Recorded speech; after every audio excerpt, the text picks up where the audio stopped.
My mother called me in the morning to tell me I should divorce my husband so he could marry my sister, because they'd make a better couple. My mother called me Tuesday morning to tell me I should divorce my husband so he could marry my sister, because they'd make a better couple. She said it like she was telling me about a recipe she found online. Listen, Victoria and James were talking at dinner last night about their research and they just clicked. You could see it. Two brilliant minds. You should step aside gracefully. I stood in my kitchen holding the phone, watching my 3-year-old daughter eat breakfast. Mom, James is my husband. We have a child. Children adapt. And honestly, you'd be doing everyone a favor. Victoria needs someone who understands her career, and James needs an intellectual equal. Intellectual equal. I have a master's in education. I teach 4th grade, but apparently that doesn't count. Are you seriously asking me to divorce my husband so my sister can have him? I'm suggesting you think about what's best for everyone. Victoria and James could change the world together. They're both cardiovascular surgeons, published researchers, the conversations they could have, the children they could produce. We already produced a child, your granddaughter. Remember Sophie?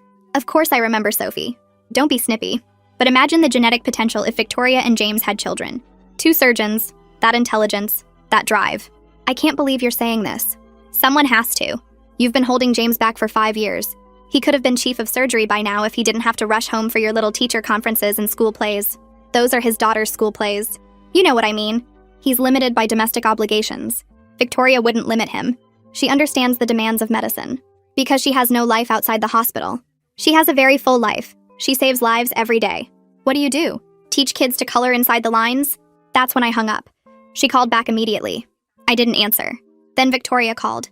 Mom says you hung up on her. Mom suggested I divorce James so you can marry him. Silence. Then, would that really be so terrible? Are you insane? I'm practical. James and I have more in common than you two ever did. We speak the same language, work the same hours, understand the same pressures. You want me to hand over my husband like he's a sweater you borrowed? I'm saying maybe Mom has a point.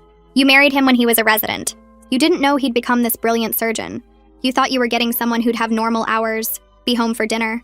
I married him because I loved him. She sighed like I was a child. You'll never understand. When we operated together last week, it was like dancing. Perfect synchronization.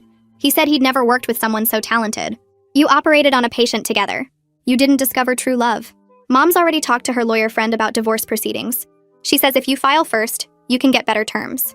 Mom talked to a lawyer about my marriage? She's being practical. Someone has to be. I drove to my mother's house with Sophie. She was in her garden acting like nothing had happened. Oh good, you're here. Can you watch Sophie next weekend? Victoria and James have a conference in Boston.